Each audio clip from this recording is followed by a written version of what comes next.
ইউসুফ আলাইহিস সালাতু ওয়াস সালামের সাথে আমার সাক্ষাৎ। আমি তাকায় দেখি আমার ভাই ইউসুফের সৌন্দর্য 14 তারিখের পূর্ণিমার চাঁদের চাইতে আরো বেশি সুন্দর। এই সৌন্দর্য তখন এই মহিলারা দেখল, জুলাইখাদেরকে নির্দেশ দিল, রে মহিলারা, ইউসুফ আসার সাথে সাথে এবার তোমরা তোমাদের ফলটা কাটো। যেমনি নির্দেশ দিছে, আর ওরা কিন্তু তাকে আসে পয়গম্বর ইউসুফের দিকে। এক একজন কল্পনার সাগরে ডুব মারছে, এক একটা কানুতি জেনেরা কল্পনার সাগরে ডুব মারছে। এক একজন মহিলা মনে মনে ভাবে, হায় রে, এমন সুন্দর সুদর্শন যুবককে যদি আমার জীবন সঙ্গী করে পাইতাম, তাইলে আমি আমার নিজেকে ভাগ্যবতী নারী মনে করতাম। যদি এমন যুবককে তো জুলাইখা পাইছে, আমি যদি পাইতাম তাইলে তো আমি আমার নিজের ভাগ্য মনে করতাম। হায় রে, যদি তাও না পাইতাম, যদি একটা দিনের জন্য এই যুবককে আমার করে পাইতাম, তাহলে আমার নিজের জীবনকে ধন্য মনে করতাম। এইভাবে মহিলারা একে একে তাদের প্রত্যেকেই কল্পনার জগতে ডুব মারছে, ভাবতে শুরু করে দিয়েছি। ওই যে ইউসুফের দিকে নজর দিয়েছে, আর ওই দিকে ফল কাটতেছে, কোনো খবর নাই। ফলের পরিবর্তে ইউসুফের চেহারায় আকর্ষিত হইয়া سمعت بمكرهن أرسلت إليهن وأعتدت لهن متكئا وآتت كل واحد منهن سكينا وقالت اخرج عليهن فلما رأينه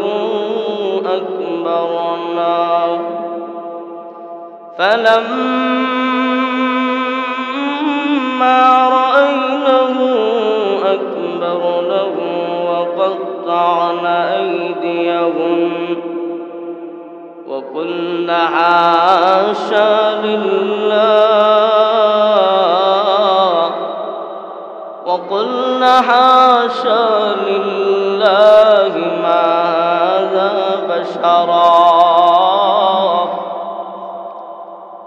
إن هذا إلا ملك كريم قالت فذلكن الذي لمتنني فيه ولقد راودته عن نفسه فاستعصم ولئن لم يفعل ما آمره ليسجنن وليكون من الصاغرين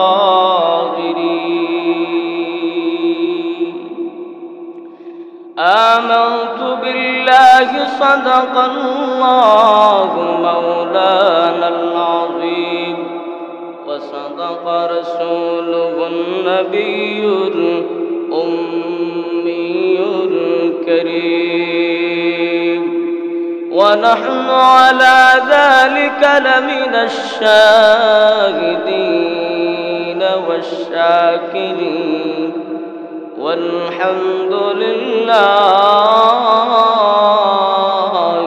رب العالمين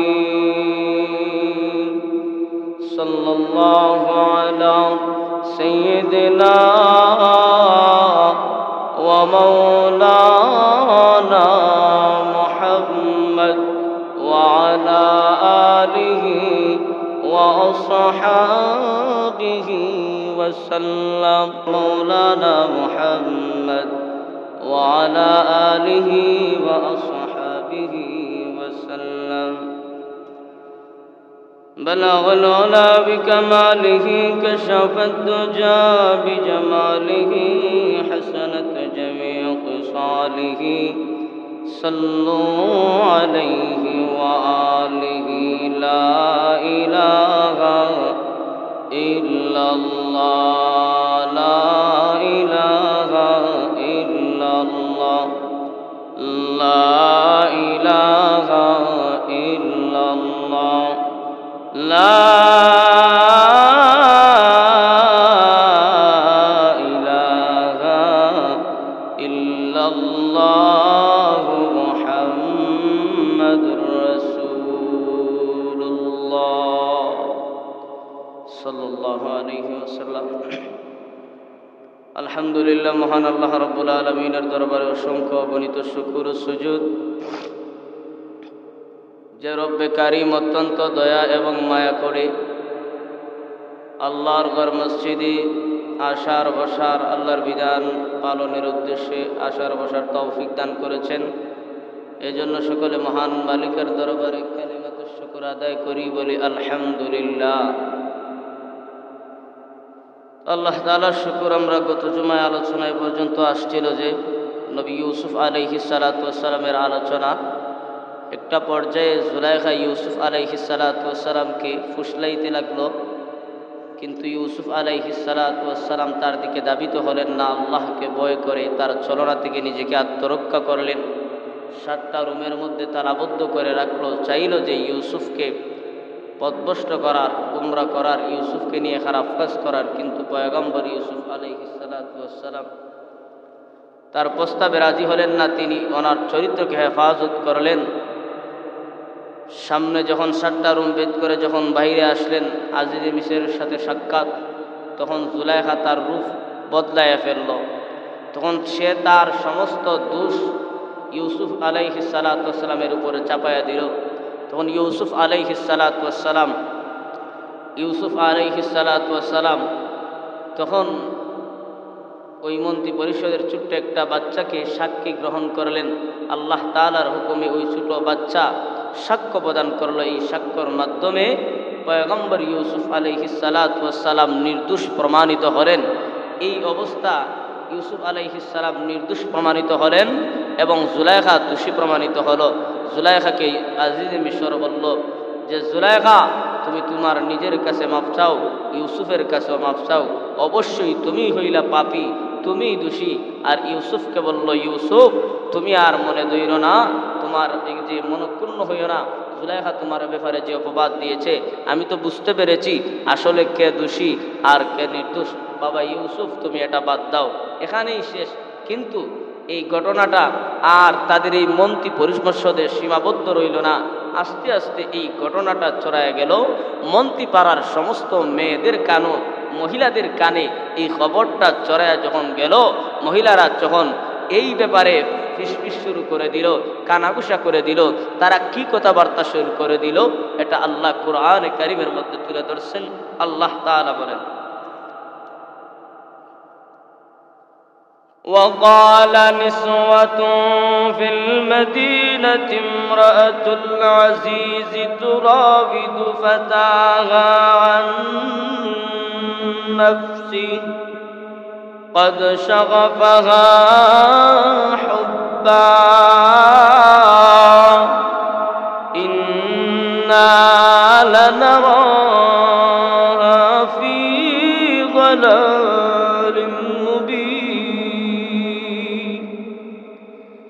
যখন এই ঘটনাটা সবাই জানে ফেলল, মিশরের মহিলারা যখন এই খবর জানতে পারলো যে জুলাইখা ইউসুফকে ফুসলাইতে লাগলো, তখন মহিলারা একে অপরে বলা বলি শুরু করলো। কারণ মহিলাদের কাছে খবর, যে কোনো খবর যদি যায়, এটা তাদের কাছে থাকে না, এক এক করে সবার কাছে বলতে থাকে।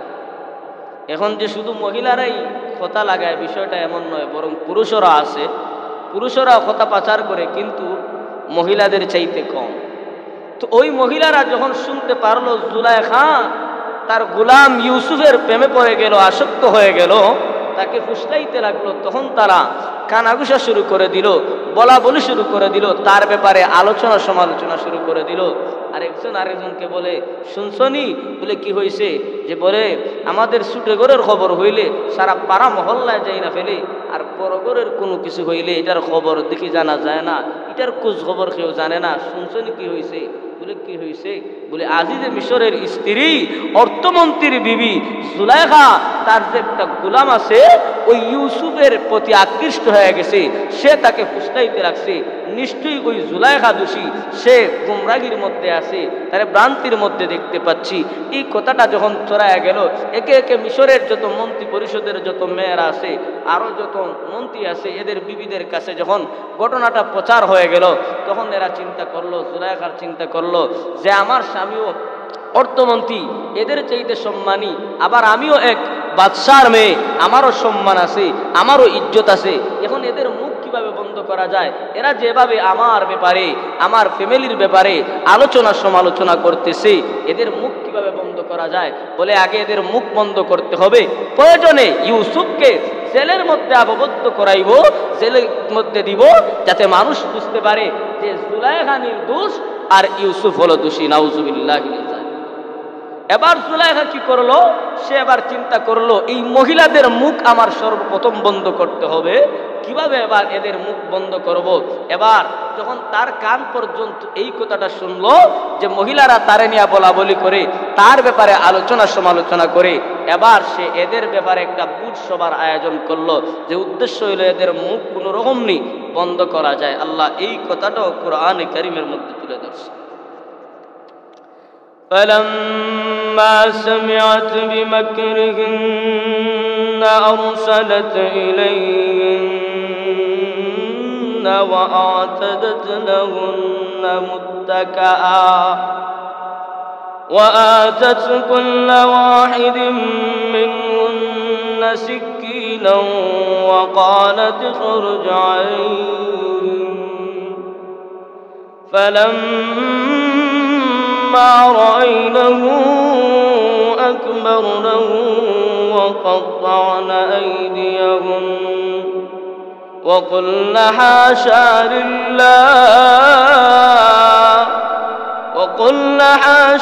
لله ما هذا بشرا।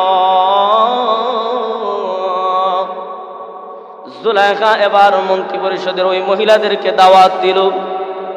জুলাইখা এবার চিন্তা করল কিভাবে এই মহিলাদের মুখ বন্ধ করা যায়। যদি এদের মুখ বন্ধ করা যায় তাহলে আমার ফ্যামিলির ইজ্জত বাঁচবে, আমারও ইজ্জত বাঁচবে। আগে এদের মুখ বন্ধ করতে হবে। এবার জুলাইখার কান পর্যন্ত যখন এদের সমালোচনা আলোচনা পৌঁছে গেল, এবার জুলাইখা একটা বুঝ সভার আয়োজন করলো। মিশরের এই মন্ত্রীদের স্ত্রীদেরকে, মিশরের নারীদেরকে সে দাওয়াত দিল। সকল মহিলা আসলো, দাওয়াতের ব্যবস্থা করলো, বুঝ সভার আয়োজন করলো, প্রত্যেককে দামি দামি খাবার পরিবেশন করলো এবং হেলান দিয়া বসার মতো ব্যবস্থা করে দিল। আর পয়গম্বর ইউসুফ আলাইহিস সালাতু ওয়াস সালামকে একটা রুমের মধ্যে আবদ্ধ করে রাখলো। আর এই মহিলাদেরকে নাস্তা করাইলো, খানা খাওয়াইলো। এরপর মহিলাদেরকে হাতে একটা টক জাতীয় ফল দিল। আর একথা বলে দিল, রে মহিলারা, রে মিশরের নারীরা, আমি যতক্ষণ না আদেশ দিব ততক্ষণ পর্যন্ত তোমরা ফল কাটবা না। এই যে ফল দিলাম, চুরি হাতে দিয়া দিলাম, যখন আমি আদেশ করব তখন তোমরা এই ফল কাইটা খাওয়া আরম্ভ করবে। এবার জুলাইখা তা করলো, তাদের আনলো, মেহমানদারি করাইলো। প্রত্যেকের হাতে একটা করে টক জাতীয় ফল দিল, ছুরি দিল। আর বলতে লাগলো, ওয়াকালাত খুরুজ আলাইহিন্না, ইউসুফ আলাইহিস সালামকে বললাম, ও ইউসুফ, তুমি এই মহিলাদের সামনে উপস্থিত হও, এদের সামনে আসো। ইউসুফ আলাইহিস সালাতু ওয়াস সালামকে আনা হলো। এবার মহিলাদেরকে জুলাইখা নির্দেশ দিল, ওই মিশরের যে সমস্ত মহিলাদের দাওয়াত নিয়ে নিল। ওই মহিলাদেরকে এবার বলল, রে মহিলারা, তোমাদের হাতে থাকা ছুরি দিয়া এবার তোমরা ফলটা কেটে খাও। এবার এরা ফল কাটতে লাগলো, কিন্তু ফল কাটতে শুরু করলে কি হবে? এদের নজর এবার চলে গেছে পয়গম্বর ইউসুফের দিকে। সুবহানাল্লাহ। এরা ফল কাটার নির্দেশ দেওয়ার সাথে সাথে ছুরি চালাইছে ঠিকই, কিন্তু নজর পয়গম্বর ইউসুফের দিকে। পয়গম্বর ইউসুফ আলাইহিস সালাতু ওয়াস সালামের দিকে নজর যখন চলে গেছে, এবার এরা অজ্ঞান হয়ে গেছে, এদের হুঁশ নাই। ইউসুফের দিকে তাকাইয়া একদিকে তাকায় অন্যদিকে কাজ করলে যা হবার তাই হয়। ইউসুফের দিকে তাকাইয়া এরা ফল কাটতে গেছে, ফলের পরিবর্তে এই মহিলাদের হাত কেটে ফেলছে, খবর নাই। ইউসুফের সৌন্দর্য দেখেই এরা ফল কাটার পরিবর্তে তাদের হাত কেটে ফেলেছে। তাফসীরকার মুজাহিদ রহমতুল্লাহ আলাইহি বলেন, এরা ইউসুফ আলাইহিস সালাতু ওয়াস সালামের সৌন্দর্যে বিমোহিত হইয়া, আশ্চর্যান্বিত হইয়া ইউসুফ আলাইহিস সালাতু ওয়াস সালামের দিকে আকর্ষিত এমন ভাবে হইছে, যারা কল্পনার জগতে ডুব মারছে। এদের যে হাত কাটছে, মানুষের হাত কাটলে কিন্তু ব্যথা অনুভব হয়, কিন্তু এরা এমন ভাবে আসক্ত হইছে, এমন ভাবে তাকাইছে, এদের যে হাত কাটতেছে, রক্ত গড়ায় পড়তেছে, ব্যথা হইতেছে, কিন্তু এরা এই ব্যথাটাও অনুভব করতে পারে নাই। পয়গম্বর ইউসুফ আলাইহিস সালাতু ওয়াস সালামকে আল্লাহ কেমন সৌন্দর্য দিয়েছেন। আল্লাহর নবী বিশ্ব নবী রাহমাতুল লিল আলামিন বলেন, এই পৃথিবীর অর্ধেক সৌন্দর্য দিয়া আল্লাহ আমার ভাই পয়গম্বর ইউসুফকে সৃষ্টি করেছে। পয়গম্বর ইউসুফের কেমন সৌন্দর্য আল্লাহর নবী বলেন, যখন মেরাজের রজনীতে আল্লাহ আমাকে মেরাজ করাইলেন, ওই মেরাজে পয়গম্বর ইউসুফ আলাইহিস সালাতু ওয়াস সালামের সাথে আমার সাক্ষাৎ। আমি তাকা দেখি আমার ভাই ইউসুফের সৌন্দর্য 14 তারিখের পূর্ণিমার চাঁদের চাইতে আরো বেশি সুন্দর। এই সৌন্দর্য তখন এই মহিলারা দেখল, জুলাইখাদেরকে নির্দেশ দিল, রে মহিলারা, ইউসুফ আসার সাথে সাথে এবার তোমরা তোমাদের ফলটা কাটো। যেমনি নির্দেশ দিছে, আর ওরা কিন্তু তাকে আসে পয়গম্বর ইউসুফের দিকে। এক একজন কল্পনার সাগরে ডুব মারছে, এক একটা কানুতি জেনেরা কল্পনার সাগরে ডুব মারছে। এক একজন মহিলা মনে মনে ভাবে, হায় রে, এমন সুন্দর সুদর্শন যুবককে যদি আমার জীবন সঙ্গী করে পাইতাম, তাইলে আমি আমার নিজেকে ভাগ্যবতী নারী মনে করতাম। যদি এমন যুবককে তো জুলাইখা পাইছে, আমি যদি পাইতাম তাইলে তো আমি আমার নিজের ভাগ্য মনে করতাম। হায় রে, যদি তাও না পাইতাম, যদি একটা দিনের জন্য এই যুবককে আমার করে পাইতাম, তাহলে আমার নিজের জীবনকে ধন্য মনে করতাম। এইভাবে মহিলারা একে একে তাদের প্রত্যেকেই কল্পনার জগতে ডুব মারছে, ভাবতে শুরু করে দিয়েছি। ওই যে ইউসুফের দিকে নজর দিয়েছে, আর ওই দিকে ফল কাটতেছে, কোনো খবর নাই।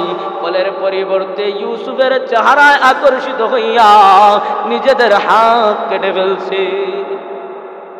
এবার তারা বলতেছে, وَقُلْنَا حَاشَ لِلَّهِ مَا هَذَا بَشَرًا إِنْ هَذَا إِلَّا مَلَكٌ كَرِيمٌ।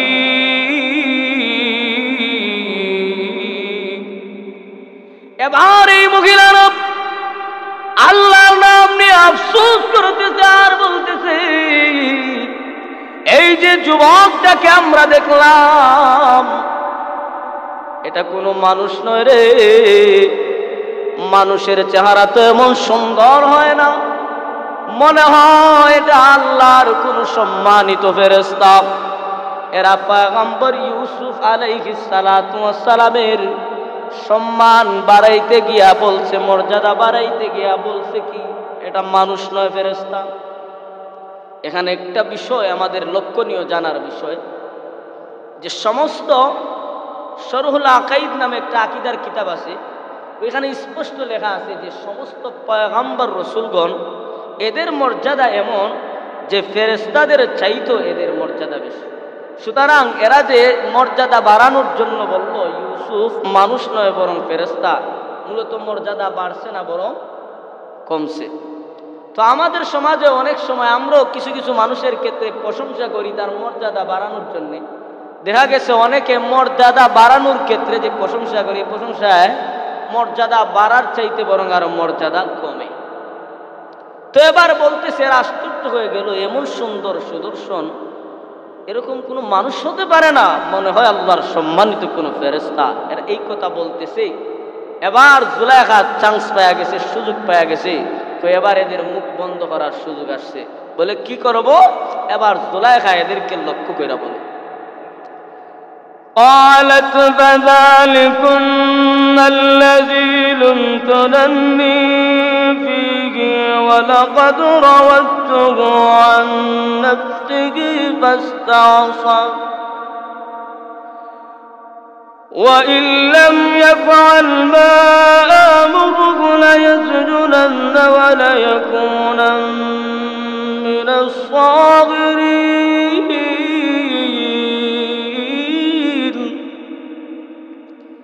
এবার জুলাইখা এই মহিলাদের যখন জবান বন্ধ হয়ে গেল, এরা যখন নিজের হাত কেটে ফেলল, ইউসুফ আলাইহিস সালামের সৌন্দর্য আকর্ষিত হয়ে যখন এরা এদের নিজের হাত কেটে ফেলল, এবার জুলাইখা এদেরকে বলতে লাগলো, হে মন্ত্রী পরিষদের মেয়েরা, শোনো, এই হলো ইউসুফ, সেই ব্যক্তি ইউসুফ যারে আমি আমার করে পাওয়ার ইচ্ছা করেছিলাম, যাকে আমি আমার মনের বাসনা পূরণের জন্য ডাকছিলাম। কিন্তু সে তার রবের কাছে আশ্রয় চেয়ে সে তার নিজেকে পবিত্র রেখেছে। আমার ইউসুফ এই হলো সেই ইউসুফ যার কারণে তোমরা আমার আলোচনা সমালোচনা করেছো, তোমরা আমার বদনাম করেছো। রে মন্ত্রী পরিষদের মেয়েরা শোনো, তোমরা তো আমার ইউসুফকে মাত্র একবার দেখেছো, একবার দেখার কারণে এই একবার দেখাই তোমাদের হাত কেটে ফেলেছো। অথচ আমি জুলাইখা ওই ইউসুফকে একবার নয় 1000 বার দেখে আসছি। নিজ হাতে ইউসুফকে লালন পালন করলাম, নিজ হাতে ইউসুফকে গোসল করাইলাম, নিজ হাতে ইউসুফকে খানা খাওয়াইলাম, নিজ হাতে কাপড় পরাইলাম। এরপর আর মিশরের মহিলারা শোনো, তোমরা তো একদিন এমন পাগল হইছো, আমি যে এত লম্বা সময় তার সঙ্গে ছিলাম, তার সেবা যত্ন করেছিলাম, এত লম্বা সময় তার কাছে থাকার পরও কিন্তু আমি তোমাদের মতো পাগল হই নাই। তোমরা একদিনে দিকে তো পাগল পারা হইছো, আর আমি লম্বা সময় থাকার পরে হাত কাটা তো দূরের কথা, হাতের একটা নখ পর্যন্ত কাটি নাই। এই কথা বইলা কিন্তু এদের টেলা দিছে, দুর্বল করতেছে। রে মিশরের মহিলারা, তোমরা আমার বদনাম করো, একদিন দেখা মাত্র তার দিকে আকৃষ্ট হয়ে গেল, আর আমি তো লম্বা সময় ইউসুফকে দেখে আসছি। এবার বুঝো তো আমার দাবি বা আমার চাওয়াটা কি ভুল। এখন এরা কথা বলে না, এবার এরা নিশ্চুপ হয়ে গেল। এবার জুলাইখা সুযোগ পাইল, এবার এদেরকে বলতেছে যে, এই মিশরের মহিলারা শুনে রাখো, আমি ইউসুফকে আহ্বান করেছি যে দিকে, আমার প্রস্তাব যদি সে গ্রহণ না করে তাহলে শুনে রাখো আমি তাকে কারাগারে নিক্ষিপ্ত করব, আর সে অপমানিত হবে, লাঞ্ছিত হবে। অতএব বোনেরা, আমার পক্ষ থেকে তোমরা একটু সুপারিশ করো। এটা কিন্তু আয়াতের মধ্যে উল্লেখ করে নাই, কিন্তু তফসিরে আসছে। যখন জুলাইখা বলছে মহিলাদেরকে, যাও তোমরা আমার হয়া একটু ইউসুফকে বোঝাও যে ইউসুফ যেন আমার কথা, আমার প্রস্তাবে একটু গ্রহণ করে আমার প্রস্তাবে রাজি হয়ে যায়। আবার মহিলারা গেছে ইউসুফের কাছে, ইউসুফ আলাইহিস সালাতু ওয়াস সালামকে যা বুঝাইতেছে, বাবা ইউসুফ দেখো, এই মহিলারা তোমার অনেক সেবা যত্ন করছে, সে তোমার কাছে ধন সম্পদ চায় নাই, মাত্র ছোট্ট একটা জিনিস চাইছে। এটা বুঝি ছোট্ট জিনিস? একটা মানুষের চরিত্র আল্লাহর কাছে কত দামি। আর ওই মহিলারা বলে যে ইউসুফ বেশি কিছু চায় নাই, সামান্য জিনিস চাইছে। কারণ ওই সময়ের মানুষের কাছে জিনা বেবিচার এরা আসলে এটাকে খারাপ মনে করতো না, এরা ডন্ট মাইন্ডের কাতারে নিত, এটা কোনো গুণই নয়, কোনো কঠিন কোনো বিষয় নয়, এরকম মনে করত। তার মূল কারণ হলো, যারা গুনাহ করতে করতে অভ্যস্ত, এদের কাছে গুনাহ করাটাই ভালো লাগে। দেখবেন যে এই সমস্ত মহিলারা বেপরদায় চলতে চলতে অভ্যস্ত, এদেরকে যদি বলেন বুরকা করে চলো, পর্দা করো, তখন তুমি এরা কি চাইছো, বুরকা আবার কি, এদের ভালো লাগবে না। কারণ হইল এরা বুরকা ছাড়া চইলা অভ্যস্ত হয়ে গেছে। ঠিক তেমনি ভাবে বেনামাজিদেরকে যদি আপনি নামাজের কথা বলেন, যতই নামাজের ওয়াজ করেন, যারা নামাজ না পড়ে অভ্যস্ত হয়ে গেছে, এদের কাছে কিন্তু নামাজ না পড়াটাই ভালো লাগে। যারা সুদ খেয়ে অভ্যস্ত হয়ে গেছে, যতই বুঝান কিন্তু বুঝে না, কারণ সে অভ্যস্ত হয়ে গেছে, ওইটাই তার কাছে ভালো লাগে। যারা ঘুষ খেয়ে অভ্যস্ত হয়ে গেছে, ওইটাই তার কাছে ভালো লাগে। যারা জিনা ব্যভিচার করে, জুলুম করে, গুনাহের সাথে নিমজ্জিত, গুনাহ করতে করতে যারা অভ্যস্ত যাদের হয়ে গেছে, এদেরকে কোরআন হাদিস অনুযায়ী যতই বোঝানো হয় না কেন, কিন্তু এদের কর্ণকুহর পর্যন্ত পৌঁছে না। এরা এটা বোঝার চেষ্টা করে না। তার মূল কারণ হলো এরা গুনাহ করতে করতে যে অভ্যস্ত হয়ে গেছে, এদের দিলের অবস্থা নষ্ট হয়ে গেছে। বরং তাদেরকে যতই আপনি কোরআন হাদিস দিয়ে বোঝার চেষ্টা করবে না, সে মনে করবে সে যা তার নিজের বুঝে সে যা বুঝছে এটাই সঠিক। নাউজুবিল্লাহ। তো এই মহিলারাও এমন, এরা এটাকে মারাত্মক গুনাহ মনে করতেছে না, বলতেছে সামান্য এক বিষয়। তো ইউসুফ আলাইহিস সালামের কাছে যায় বলতেছে, ইউসুফ বেশি কিছু ছায়া নাই, সামান্য একটা জিনিস, কিছু সময়। নাউজুবিল্লাহ। এবার ইউসুফ আলাইহিস সালাম বড় বিপদে পড়লেন। এক তো এতদিন জুলাইখা জ্বালায় আসছে, বিভিন্নভাবে চক্রান্ত করেছে, ষড়যন্ত্র করেছে। এখন আবার এই মন্ত্রীপাড়ার মহিলাদেরকেও লাগাইয়া দিছে। আর মহিলারা যদি পিছে দিয়ে লাগে, কি বুঝেন, এই মহিলাদের যখন লাগাইয়া দিছে, তখন চিন্তা করলেন। আবার মহিলারা বলতেছে, ও ইউসুফ, যদি তুমি জুলাইখার প্রস্তাব গ্রহণ না করো, তাহলে তোমার জুলাইখা বলছে জেলের মধ্যে দিবে, বন্দি করবে, তোমাকে অপমানিত করবে। এবার ইউসুফ আলাইহিস সালাম এদের চলনা থেকে বাঁচার জন্য আল্লাহর কাছে দোয়া করলেন। কি দোয়া করলেন? ওরা যে জেলের কথা বলতেছে, উনি চিন্তা করে দেখলেন এই মুহূর্তে এদের থেকে বাঁচতে হলে, এদের চলনা থেকে বাঁচতে হলে, কারণ মহিলা মানুষ যেখানেই যাইবে সেখানেই শুধু গাইয়েই বেড়াইবে যে অমুকে এই করেছে, সেই করেছে। সুতরাং আমি যদি এই বাইরে থাকি, আমার ইজ্জত আর ঠিক থাকবে না। আমি নির্দোষ মানুষকে তো এমনিতেই দোষী বানাইছে, বরং যত সময় যাইবে আমাকে আরো দোষী করবে। অতএব আমার কাছে জেলটাই পছন্দনীয়। এবার তিনি আল্লাহর কাছে দোয়া করলেন। আল্লাহ বলেন, قال رب السجن أحب إلي مما يدعونني إليه وإلا تصرف عني كيدهن أصب إليهن وأكن من الجاهلين।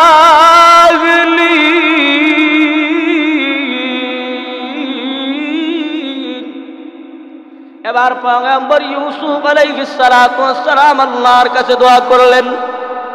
জুলাইখা এবং তার বান্ধবীরা যখন, এই মিশরের মহিলারা যখন ইউসুফ আলাইহিস সালামকে আবার দ্বিতীয়বার প্রস্তাব শুরু করে দিল, হুমকি দুমকি দিল, এবার পয়গম্বর ইউসুফ আল্লাহর কাছে দোয়া করলেন, হে আল্লাহ, এই সমস্ত মহিলাদের চলনা থেকে আমাকে হেফাজত করুন। আল্লাহ, আপনি যদি এদের চলনা থেকে আমাকে হেফাজত না করেন, রক্ষা না করেন, আর আমি যদি আকৃষ্ট হয়ে যাই, আমি মূর্খদের, জালেমদের অন্তর্ভুক্ত হয়ে যাব। আল্লাহর কাছে এই বলে দোয়া করলেন, আল্লাহ, জুলাইখা এবং তার বান্ধবী যে পথে আমাকে আহ্বান করতেছে, আল্লাহ, এই কাজটা বড় খারাপ কাজ, এই কাজটা বড় খতরনাক, এটা বড় মারাত্মক গুনাহ। আল্লাহ, এই কাজের থেকে যদি আপনি আমাকে হেফাজত না করেন, আর আমি যদি আকৃষ্ট হয়ে যাই, শয়তানের দুকায় যদি আকৃষ্ট হয়ে যাই, তাহলে আল্লাহ আমি ধ্বংস হয়ে যাব, আপনি আমার প্রতি নারাজ হয়ে যাবেন। আল্লাহ, আমি না পয়গম্বরের বংশধর, আমার আব্বা ইয়াকুব পয়গম্বর, আমার দাদা ইসহাক পয়গম্বর, আমার পূর্বপুরুষ ইব্রাহিম খলিলুল্লাহ হলেন পয়গম্বর। আল্লাহ, শুধু তাই নয়, আমার ভাইরা যখন আমাকে কূপের মধ্যে নিক্ষেপ করে ফেলে দিয়েছিল, আল্লাহ ওই সময় আপনার ফেরেশতা আমাকে সুসংবাদ দিয়েছিল যে ইউসুফ, আল্লাহ তোমাকে ভবিষ্যতে পয়গম্বর বানাইবে। এই বলিয়া, এই কথা স্মরণ করিয়া পয়গম্বর ইউসুফ আলাইহিস সালাম আল্লাহর কাছে দোয়া করলেন, আল্লাহ, আমাকে যদি পয়গম্বর বানান গো, আর এদের চলনা থেকে যদি মুক্ত না করেন, তাহলে আমি ধ্বংস হয়ে যাব। এই দোয়া আল্লাহর কাছে করলেন। তাফসীর কারক বলেন, এখানে একটা শিক্ষা, যে শিক্ষা কি, জেলখানার দোয়া না করলে তো হইতো। যদি বলতেন, আল্লাহ আপনি আমার ইজ্জত হেফাজত করেন, আমাকে আপনি মুক্তি দান করেন, আল্লাহ কি পারতেন না? অবশ্যই পারতেন। কিন্তু উনি চাইছেন, আল্লাহ আমার কাছে জেলই পছন্দনীয়, এদের চলনা থেকে বাঁচাও, এই মুহূর্তে আমার মুক্তির জন্য আমি জেলই পছন্দ করছি, আমাকে জেল দাও। তো আল্লাহ বললেন আমার ইউসুফ যেহেতু জেলই পছন্দ করছে, সুতরাং আমি জেলের মাধ্যমেই আমার ইউসুফকে আমি মুক্তি দেওয়ার ব্যবস্থা করব। সুবহানাল্লাহ। এখান থেকে আমাদের যে শিক্ষা সেটা হলো, আমরা যদি কোনো বিপদে পড়ি সেই সময় যে আমরা দোয়া করব, এই দোয়ার সময় আমরা এটা বলা উচিত নয়, জরুরিও নয়, এটা বলা কাম্যও নয় যে আল্লাহ আমারে এইটা করে উদ্ধার করেন, আমাকে এইভাবে করেন, সেইভাবে করেন। এবং কথার কথা আমি যদি দোয়া করি আল্লাহ আমারে এই বেমারটা থেকে বালা কইরা দেন, বা আমারে এই কাজ থেকে নিয়ে ওই একটা ভালো স্থানে দেন, দিলেন আল্লাহ, কথা মতো আমার দোয়া কবুল করলেন। কিন্তু এই অবস্থানের পরে পরবর্তীতে আপনার উপর যে বিপদ আসবে না, তার কোনো গ্যারান্টি আছে? নাই। অতএব দোয়া করতে হলে আল্লাহর কাছে এই বলে দোয়া করা, আল্লাহ আমার বিপদ থেকে উদ্ধার করার মালিক আপনি, আপনার কুদরতের মাধ্যমে আপনি কিভাবে হেফাজত করেন এটা আপনার বিষয়, আমি আপনার কাছে আশ্রয় চাই, মাফ চাই, আপনি আমার জিম্মাদার হয়ে যান, আপনি আমাকে হেফাজত করেন। এবার 2 নম্বর বিষয়, পয়গম্বর ইউসুফ যে জেলখানার কথা চাইলেন, জেলে ঢুকার কথা বললেন কেন, তারও একটা কারণ মুফাসসিরিন কেরাম দেখেন যে এই জেলখানায় যাওয়ার মাধ্যমে পয়গম্বর ইউসুফ একটা সময় জেলখানাবাসীদের একটা লাভ হবে, এরা সঠিক ধর্মের দিকে, সঠিক ধর্মের খোঁজ বা সন্ধান পাবে।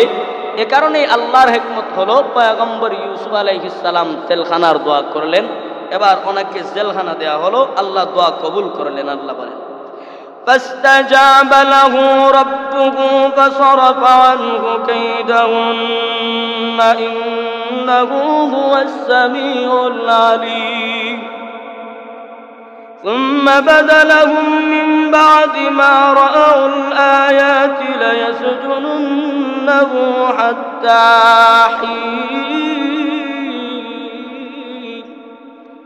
এবার আল্লাহ তাআলা ইউসুফ আলাইহিস সালামের দোয়া কবুল করলেন। এই যে জুলাইখা এবং তার বান্ধবী মিশরের মহিলাদের চক্রান্ত থেকে ইউসুফকে আল্লাহ হেফাজত করলেন, নিশ্চয়ই আল্লাহ সব কিছু শুনেন এবং সব কিছু দেখেন। এরা ইউসুফ আলাইহিস সালামের অসংখ্য অগণিত নিদর্শন দেখার পরও কিছুদিনের জন্য, নির্ধারিত কিছুদিনের জন্য জেলখানায় পাঠানোর কারণ হলো, বাদশাহ অর্থমন্ত্রী কিপ্তির আজিজে মিশর চিন্তা করে দেখলো এই মুহূর্তে যদি তারা জেলের ভিতরে না ঢুকানো হয় তাহলে আমাদেরই অসম্মানী হবে, আর যদি জেলের ভিতরে ঢুকানো হয় তাহলে মানুষ বুঝতে পারবে বিনা দোষে গাছর ভাতানো হয় না, বিনা দোষে জেলে কাউকে দেওয়া হয় না। যদি জেলে ঢুকাইতে পারি তাহলে মানুষ বুঝতে পারবে যে আসলেই ইউসুফ দোষী। এ কারণেই তারা কি করলো, ইউসুফ আলাইহিস সালামকে জেলখানায় ঢুকায় দিল। তো এখানে আরেকটা বিষয় শিক্ষণীয় যে এরা ইউসুফ আলাইহিস সালাম কিন্তু নির্দোষ, ওনার কোনো দোষ নাই। নিজেদের দোষকে অন্যের কাঁধে চাপায়া দিয়া নিজেদের চেয়ার আর নিজেদের সম্মান মর্যাদা টিকানোর জন্যে মানুষকে ভাষায়, মানুষের উপর জুলুম করে, এটা পৃথিবীর এই যুগের নিয়ম নয়, বরং পৃথিবীর অনেক আগ থেকেই এই নিয়মটা চলে আসছে। আজকের জমানায় দেখবেন যারা ক্ষমতাসীন থাকে, বিরোধী দলীয় কেউ যদি থাকে, তখন সে যদি নির্দোষ হয় তার নিজের দোষ ওই বিরোধী দলীয় লোকের উপর চাপায়া দেয়, আর নিজেরা নিজেদেরকে রাবেয়া বসরি আর হাসান বসরির পরিচয় দেয়। তুই মানুষের উপর জুলুম করুক না কেন, যতই নিজের দোষ অন্যের উপর চাপায়া দেখ না কেন, এই যে চাপায়া দিয়া সাময়িক যে বিজয় লাভ করবে, এর মাধ্যমে কিন্তু সফল হওয়া যাবে না। এমন একটা সময় আসবে যারা কারো উপর জুলুম আর নির্যাতন করবে, নিজের দোষ অন্যের উপর চাপাইয়া সমাজের অহংকার দুর্বল মানুষের উপর জুলুম করে, দোষী সাব্যস্ত করে জুলুম করবে, যারা এমন করবে আল্লাহ তাআলা এদেরকে পরকালে তো শাস্তি দান করবেন, বরং দুনিয়াতেও অপমানিত আর লাঞ্ছিত করবেন। যারাই নিজেদের দোষ অন্যের উপর চাপায়া দিয়া নিজেদের ক্ষমতা, চেয়ার, সম্মান, মর্যাদা টিকা রাখার চেষ্টা করছে, চোখ কান খোলা চতুর্দিকে যদি আমরা নজর করি, প্রমাণ এখানেই মিলে যায় যে এদের সম্মান, মর্যাদা, চেয়ার বেশি দিন টিকে থাকে নাই, বরং আল্লাহ তাআলা এদের এমন অপমানিত, এমন লাঞ্ছনার শিকার করেছেন যে নাম নিলেই মানুষ কিনা অহরহ জাতি, অহরহর ঘটনা আছে আমাদের চোখের সামনের বর্তমান পরিস্থিতি ঘটনা। এবার নিজেদের দোষ ইউসুফ আলাইহিস সালামের উপর দিয়া জেলে ঢুকায়া দিল, যাতে তারা কি হয়, তাদের সম্মান বেঁচে থাকে, মন্ত্রী পরিষদের আজিজে মিশরের সম্মানটা ঠিক থাকে, এ কারণে ইউসুফ আলাইহিস সালামকে জেলে ঢুকাইল। ওই সময় ইউসুফ আলাইহিস সালাম জেলের মধ্যে ঢুকলেন, ওনাকে জেলে ঢুকানো হলো। সঙ্গে ওই সময় আরো দুইজন যুবক ইউসুফ আলাইহিস সালামের সঙ্গে জেলের মধ্যে ঢুকলো। আল্লাহ এদের ব্যাপারে কোরআনে বলে, وَدَخَلَ مَعَهُ السِّجْنَ فَتَيَانِ قَالَ أَحَدُهُمَا إِنِّي أَرَانِي أَعْصِرُ خَمْرًا وقال الآخر إني أراني أحمل فوق رأسي خبزا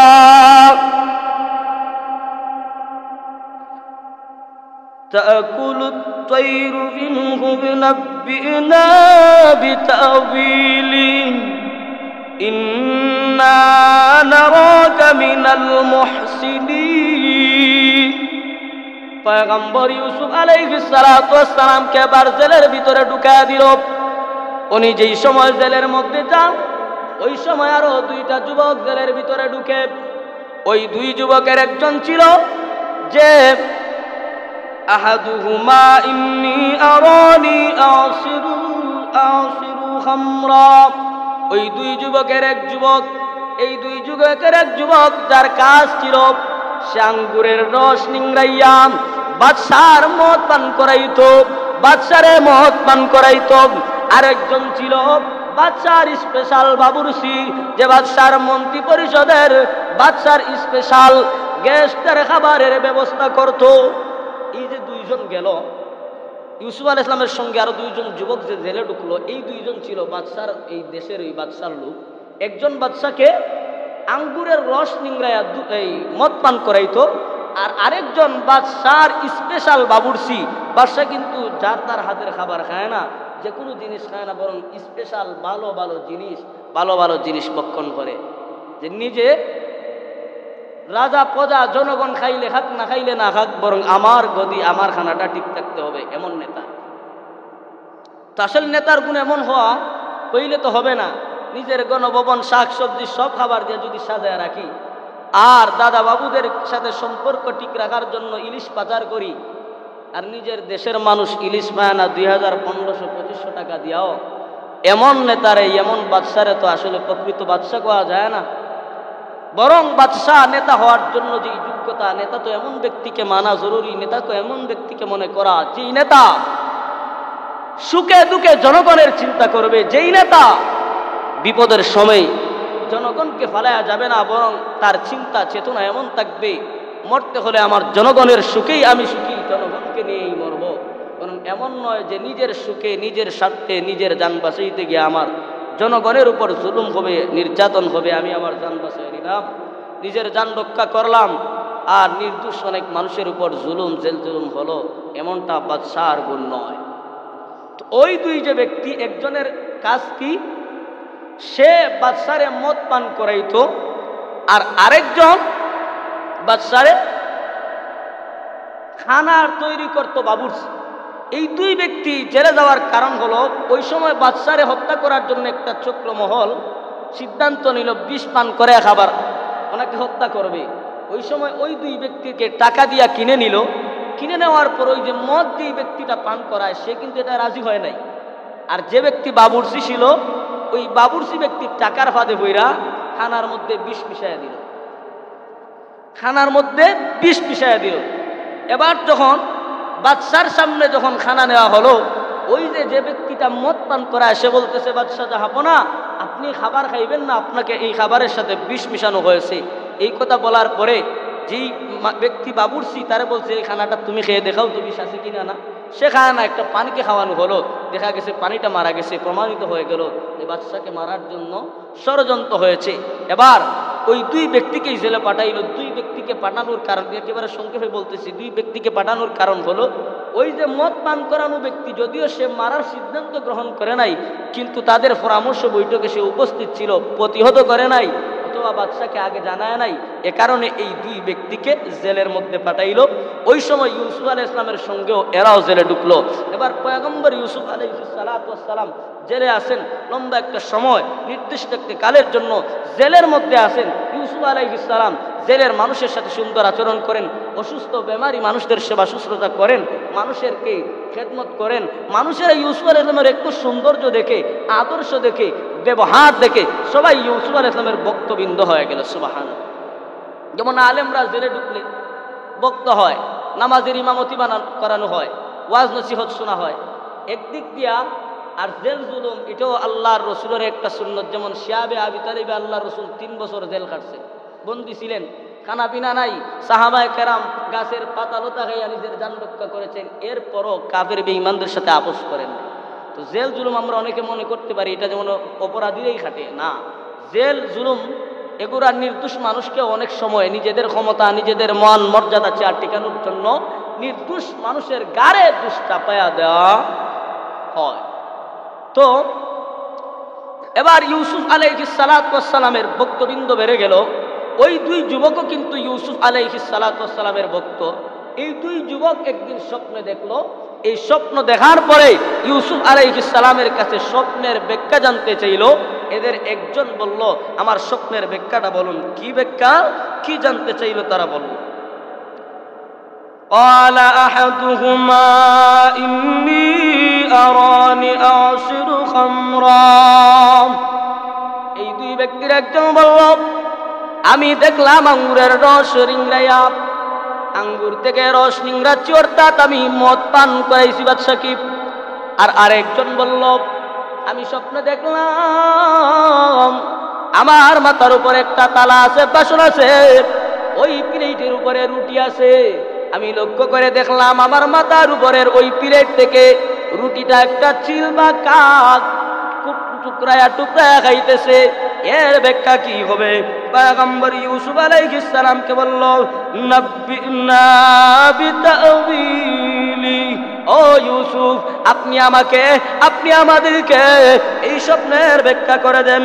ইন্না নারাকা মিনাল মুহসিনিন, আমরা আপনাকে সত্যবাদী নেককারদের মধ্যে তো দেখতেছি, আপনি আমাদের এই স্বপ্নের ব্যাখ্যা দেন। এবার ইউসুফ আলাইহিস সালাম চিন্তা করলেন, এই লোকরা আমার কাছে জানতে এসে, অতএব এদেরকে আগে তাওহীদের দাওয়াত দিতে হয়। কারণ যিনি ওয়াইজ হয়, যিনি ওয়াজ করানো ওয়ালা হয়, তখন তার ভিতরে এই জিনিস থাকতে হবে। যদি কোনো মানুষ তার কাছে কোনো কিছু জানতে আসে, তখন তার সর্বপ্রথম কাজ হলো আগে আল্লাহর দ্বীনের দাওয়াত দেওয়া, তাওহীদের দাওয়াত দেওয়া, হেদায়েতের কথা বলা। যদি ওই ব্যক্তিটা গুনাহের সাথে নিমজ্জিত থাকে, গুনাহে লিপ্ত থাকে, বলা যায় না এই ব্যক্তির নসিহত শুই না, সে কি করবে? হেদায়েত পেয়ে যাবে। এবার ইউসুফ আলাইহিস সালাম স্বপ্নের ব্যাখ্যা শুরুতেই না দিয়া তাওহীদের দাওয়াত দেওয়া শুরু করলেন। সংক্ষেপে শেষ করে দিচ্ছি। ইউসুফ আলাইহিস সালাম এবার শেষ করে ইউসুফ আলাইহিস সালাম তাদেরকে দাওয়াত দিচ্ছেন কি, উনি বলতেছেন,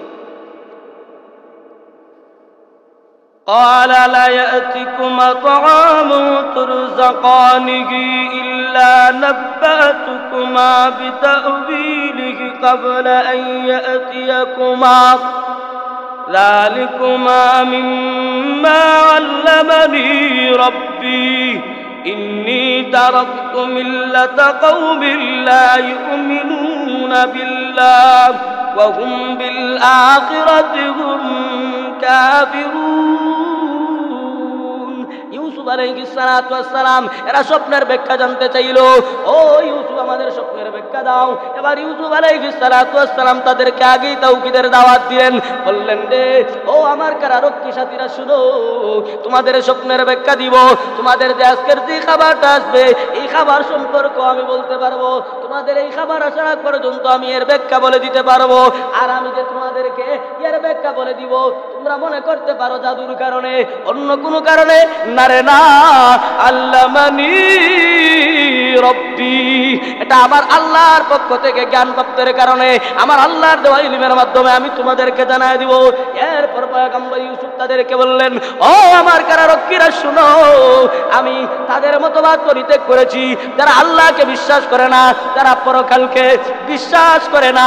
আমি এদের মতবাদকে পরিত্যাগ করেছি। তাহলে কি মতবাদ গ্রহণ করেছেন? আল্লাহ বলেন, ওয়াত্তাবাতু মিল্লাতা আবাই ইব্রাহিম إبراهيم وإسحاق ويعقوب ما كان لنا أن نشرك بالله من شيء ذلك من فضل الله علينا وعلى الناس ولكن أكثر الناس لا يشكرون ইউসুফ আলাইহিস সালাম এবার তাদেরকে বললেন, আমি গ্রহণ করেছি আমার আব্বা ইয়াকুবের ধর্ম, আমার দাদা ইসহাকের ধর্ম, আমার পূর্বপুরুষ ইব্রাহিম খলিলুল্লাহর ধর্মকে আমি এই মতবাদের উপর অনুসরণ করি। আর আমাদের জন্য উচিত নয় রে, যে আল্লাহ আমাদেরকে লালন পালন করেন, যে আল্লাহ আমাদেরকে সৃষ্টি করেছেন, যে আল্লাহর নাজ নেয়ামত ভক্ষণ করি, যে আল্লাহর হুকুমে, যে আল্লাহর দেয়া নাজ নেয়ামতে এই পৃথিবীবাসী চলে, আকাশ চলে, বাতাস চলে, এই পৃথিবীর সব কিছু যার হুকুমে চলে, যার ইশারায় চলে। আমাদের জন্য উচিত নয় ওই আল্লাহর সাথে কোনো কিছুকে শরীক করা। যালিকা মিন ফাদলিল্লাহি আলাইনা ওয়া আলান নাসি ওয়ালাকিন্না আকতারান নাসি লা ইয়াশকুরুন। কিন্তু এই যে এটা আল্লাহ পাকের পক্ষ থেকে আমাদের প্রতি এবং জগতের মানুষদের প্রতি আল্লাহ তাআলার পক্ষ থেকে বড় নিয়ামত, কিন্তু অধিকাংশ মানুষ না শুকরি করে, আল্লাহর নিয়ামতের শুকরিয়া আদায় করে না। এবার তিনি তাদেরকে জিজ্ঞাসা করতেছেন, ইয়া সাহিবাস সিজনি আরবাবুম মুতাফাররিকুন খায়রুন আমিল্লাহুল ওয়াহিদুল কাহার। ও আমার কারার সঙ্গীরা রে, বলো তো একের ভিন্ন ভিন্ন ভিন্ন উপাস্য, এই যে একের অধিক মানুষ খোদা মানে, ভিন্ন ভিন্ন প্রভু মানে, এটা কি আসলে ভালো নাকি প্রবল করুণাময়, পরম করুণাময়, প্রভাবশালী, পরাক্রমশালী আল্লাহ এক উপাস্য? তাদেরকে বলতেছেন এক আল্লাহ ভালো নাকি ভিন্ন আল্লাহ, ভিন্ন প্রভু ভালো? এই দাওয়াত দিয়া আবার তাদেরকে পয়গম্বর ইউসুফ আলাইহিস সালাম একেবারে সংক্ষেপে এখন শেষ করে দিচ্ছি। উনি বলতেছেন, এদেরকে বললেন কি? বললেন, মা তা'বুদুনা মিন দুনিহি ইল্লা আসমাআ সাম্মাইতুমুহা আনতুম ওয়া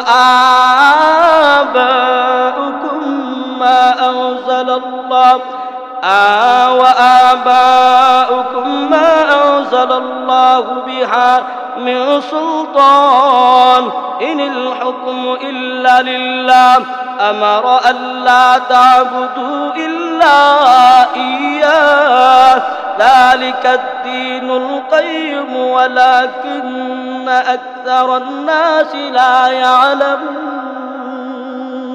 পয়গম্বর ইউসুফ আলাইহিস সালাম এবার তাদেরকে বললেন, ও আমার কারারক্ষীরা রে, শুনো, তোমরা যে উপাস্য, বিভিন্ন উপাস্যের পূজা করো, বিভিন্ন দেবদেবীরে মানো, এই যে কয়েকটার উপাসনা করো, এগুলা তোমরা এবং তোমাদের পূর্বপুরুষেরা মাত্র এগুলার নাম রেখেছে।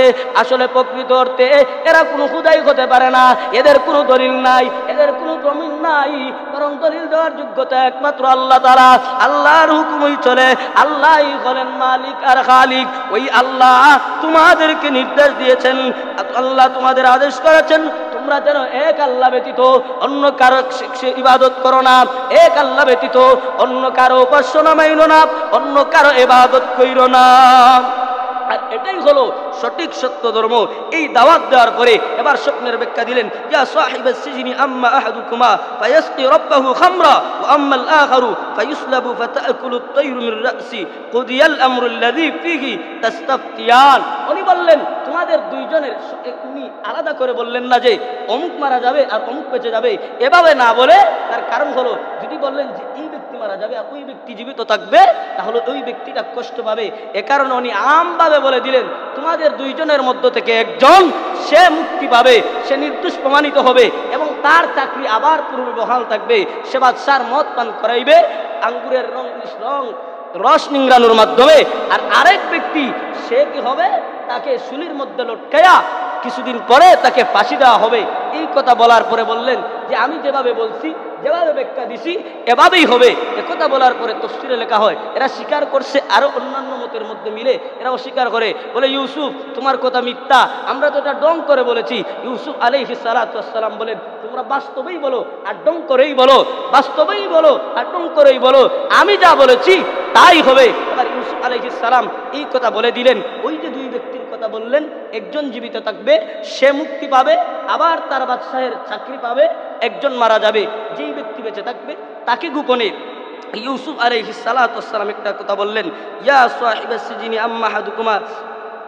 ইউসুফ আলাইহিস সালাম তাকে বললেন, ওয়াকালা লিল্লাযী যান্না আন্নাহু নাজিম মিনহু মাযকুরনি ইনদা রাব্বিক ফাআনসাহু আশ-শাইতানু যিকরা রাব্বিহি ফালাবিসা ফিস সিজনি বিদআ সিনিন।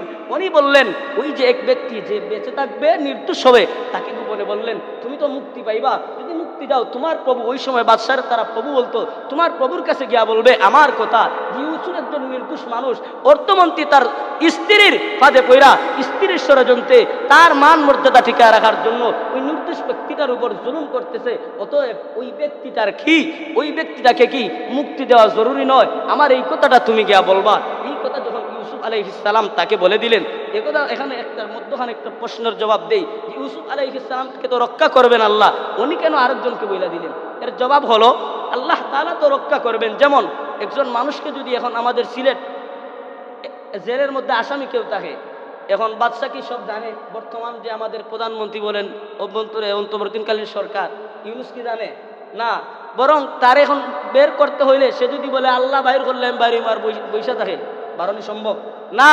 তার উকিলের কাছে হাঁটতে হবে, আত্মীয় স্বজন যাইতে হবে, এরপরে উকিল মুক্তার ধরার পরে অবশ্যই মুক্তি পাইবে। রিজিক আল্লাহ দেন, একথা বলা যাবে না যে রিজিক আল্লাহ দিবেন আর হা করে বৈশা থাকবো আল্লাহ আমারে খাওয়াইবে। বরং না, রিজিক আল্লাহ দিতে পারেন, আপনি হা করে বসলেও আল্লাহ ঘরে বসেও খাওয়াইতে পারেন, কিন্তু এটা আল্লাহর আদত না।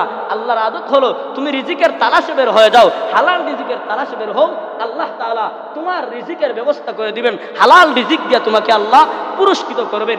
এই প্রশ্নের জবাব হলো, পয়গম্বর ইউসুফ তো আল্লাহর উপর ওনার আস্থা আছে, আল্লাহর উপরও চাইলেন, কিন্তু উনি একটা পদ্ধতি তো দরকার, বের হওয়ার তো একটা পদ্ধতির দরকার। এ কারণেই উনি ওই ব্যক্তিকে বললেন যে তুমি আমার কথা বাদশার কাছে বইল। কিন্তু ওই ব্যক্তি বলল, ঠিক আছে আমি মুক্তি পাইলে তোমার কথা বলবো। সে মুক্তি পাইল, মুক্তি পাওয়ার পরে শয়তানে তার কথাটা বলে দিছে যে এই সময়ে বাদশার কাছে আর যায় বলে না যে ইউসুফ যার স্বপ্নের ব্যাখ্যা এইভাবে শুনছি, ওই ব্যক্তিটা তো নির্দোষ।